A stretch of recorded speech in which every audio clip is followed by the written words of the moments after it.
পৌরসভা দিয়ে অটো চালাইতে চায় না। জিজ্ঞাসা করি কেন চাও না? বলে পৌরসভা দিয়ে ওইখান থেকে ঢুকলেই টাকা দিতে হবে। এই টাকার কারণে অনেকে সেখান থেকে অটো চালাইতে পারে না। আমি হামজালা বলছি, ইনশাআল্লাহ আমার দেশের কোন গরিব দুঃখীর উপর আগামীতে অত্যাচার করতে দেওয়া হবে না। ভাই আমার আরেক মুশকিল, সেটা হচ্ছে চাঁদাবাজি। চাঁদাবাজির কারণে আজ সবাই কষ্টে আছে, ব্যবসায়ীরা কষ্টে আছে, হিন্দু ভাইরা কষ্টে আছে। এতদিন মানুষ মুখ ফুটে কথা বলতে পারে নাই। হামজালাকে যারা ভোট দিয়েছে অতিরিক্ত সেখানে বোমা ভোট ছিল, কারণ তারা আধিপত্যের রাজনীতির কারণে প্রকাশ্যে হামজালার কাছে আসতে পারে না। আজ তারা উন্মুক্ত হয়েছে, হামজালা ঘোষণা দিচ্ছে আগামীতে আধিপত্যের রাজনীতি ভেঙ্গে চুরমার করে দেওয়া হবে। বন্ধু আমার, শিবচর থেকে একটি ইতিহাস হয়েছে। সেই ইতিহাসটি হলো আমরা যখন ইলেকশনের দ্বার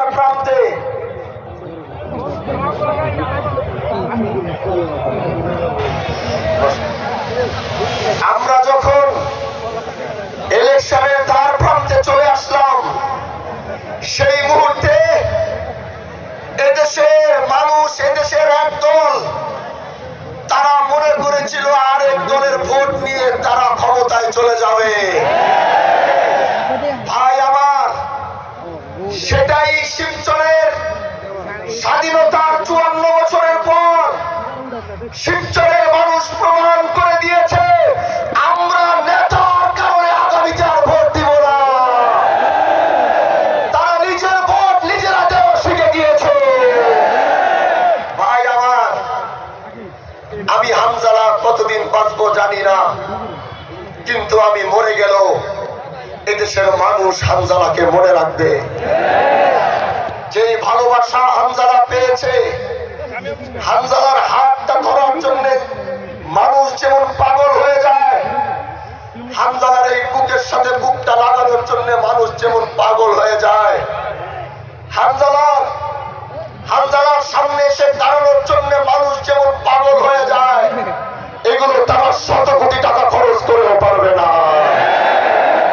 তাহলে আমি যেই কথাটি বলেছিলাম ইলেকশনের আগে, যে এই দেশে হয়তো দুইটা জিনিস হবে, এক হয়তো টাকার বিজয় হবে, না হয় ভালোবাসার বিজয় হবে। আমার এই বক্তব্যটি আপনারা শুনেছিলেন। তাহলে আজ শিবচরের মাটি থেকে প্রমাণ হয়ে গেল শিবচরের মানুষ টাকাকে প্রত্যাখ্যান করে ভালোবাসাকে বিজয় করেছে। প্রিয় ভাইরা আমার, আমি হামজালা এই পর্যন্ত আসতে আসতে আমার নেতৃবৃন্দরা অনেক কষ্ট করেছেন, প্রবাসী ভাইরা কষ্ট করেছেন। প্রবাসী ভাইদের ব্যালটের সাথে এই দেশে যারা সরকারি চাকরি করেন, যারা প্রবাসীদের মতো আগে ব্যালট পেয়ে ভোট দিয়েছেন, তারাও কষ্ট করেছেন। আমি সবাইকে, আমি হামজালা আন্তরিক মোবারকবাদ জানিয়ে আমি আপনাদের শুকরিয়া আদায় করছি।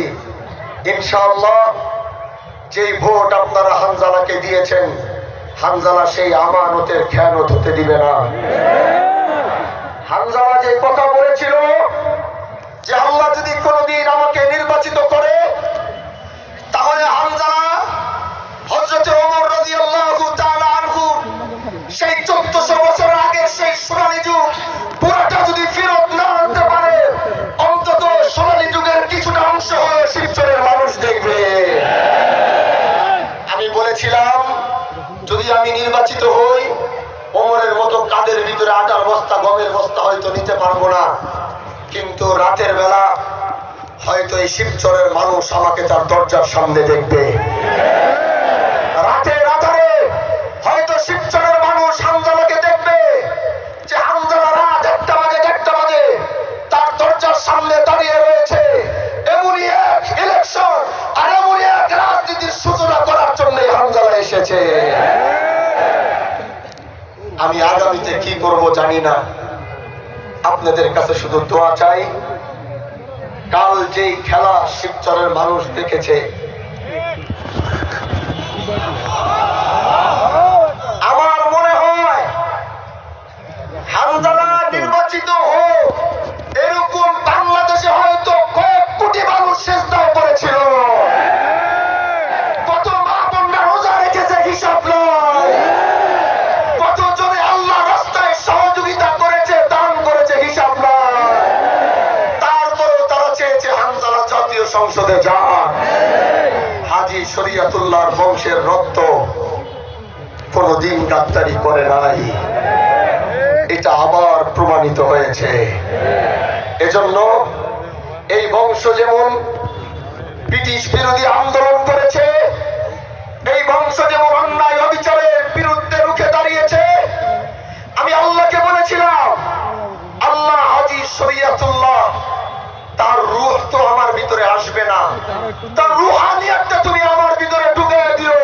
হানজালাকে দেখে যেন মানুষ 250 বছর আগের হাজী শরীয়তুল্লাহকে মনে করতে পারে।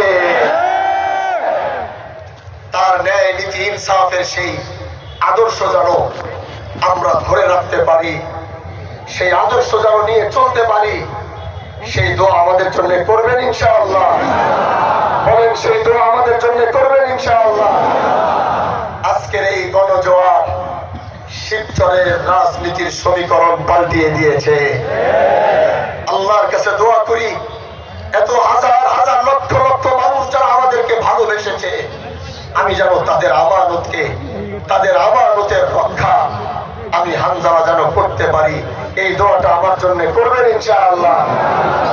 আমার বাবা এখানে বসা। আসলে জানেন, একটা কথা না বললেই না, আমি যখন ছোট আমরা বংশাল বাসায় থাকতাম। আমার বাবার খুব ইচ্ছা ছিল, আমার সে ছোটবেলায় বলতো, হানজালা তুমি একদিন এমপি হবা। জিজ্ঞাসা করেন আমার বাবা আমাকে বলতো কিনা, তখন আমার বয়স 7-8 বছর হবে। আমার বাবা ওই সময়, আমার এখনো গতকালকে আমরা টেবিলে বসে এই বিষয়টা আলোচনা করতেছিলাম, বাবা যখন আমার বয়স 8-9 বছর 10 বছর, তখন তুমি আমার জন্য দোয়া করতা যে বংশের রাজনৈতিক ঐতিহ্যটা তোমার মাধ্যমে ফেরত আনতে হবে।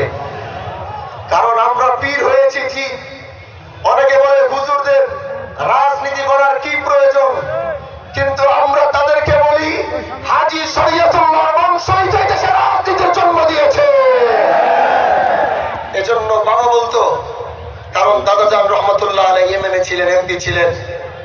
তা বাবা বলতো রাজনৈতিক সে ঐতিহ্যটা পরে বড় চাচা মুসলিউদ্দিন আহমদ আবু বকর মিয়া রহমতুল্লাহ আলাইহি, উনিও রাজনৈতিক মধ্যে খুব সক্রিয় ছিলেন।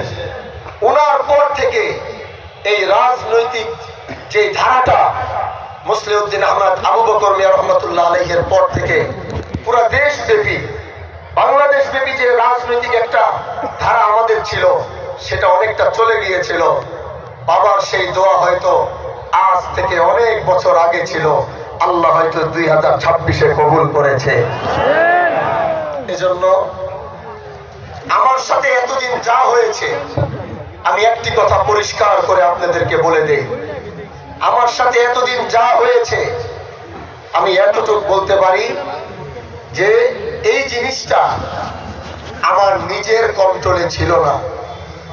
আল্লাহর কসম, আমার প্রতিটা ধাপ আরশে আজিমের মালিকের হুকুমে ছিল।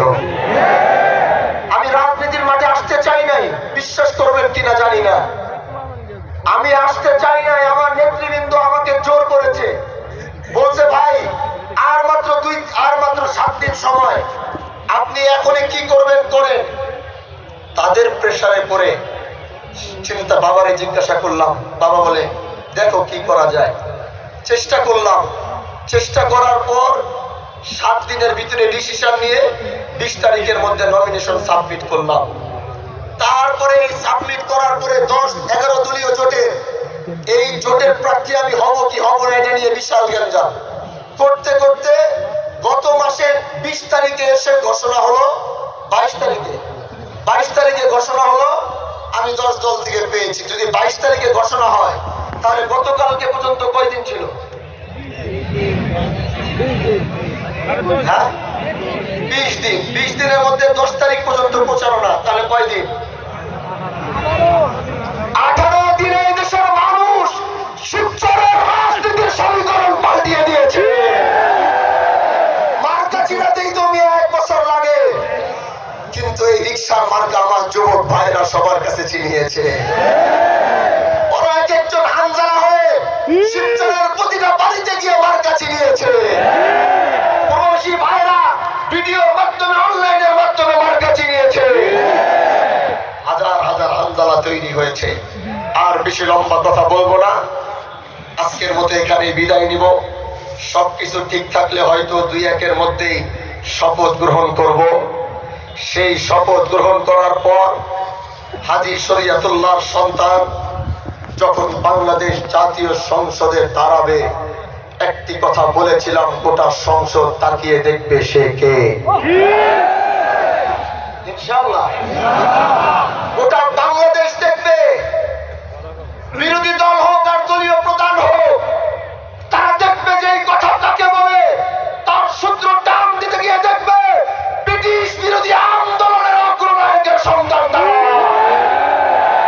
আমরা শুধু শিবচর নিয়ে কথা বলতে চাই না, আমরা গোটা বাংলাদেশের পক্ষে কথা বলবো।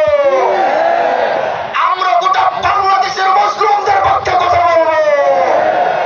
আমরা সেইভাবে সেই জাতীয় সংসদ থেকে আমাদের কথার কারণে হয়তো মাননীয় স্পিকার বারবার সুইচ বন্ধ করে দিবে, কিন্তু আল্লাহ যে গলা দিছে, এই গলা স্পিকারের মাইক লাগবে না। ওই মাইক বন্ধ করে দিলে হামজালাদের কণ্ঠ সংসদের চারপাশে পৌঁছিয়ে যাবে। দোয়া চাই আল্লাহ যেন সেটা করার তৌফিক দেয়। দোয়া করবেন তো ইনশাআল্লাহ? দোয়া করবেন তো ইনশাআল্লাহ?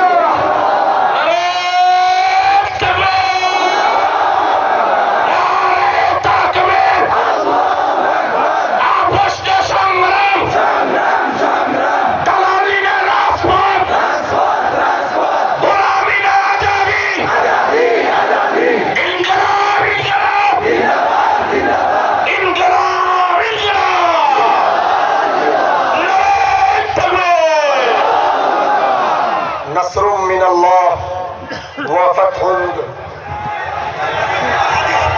শোনো,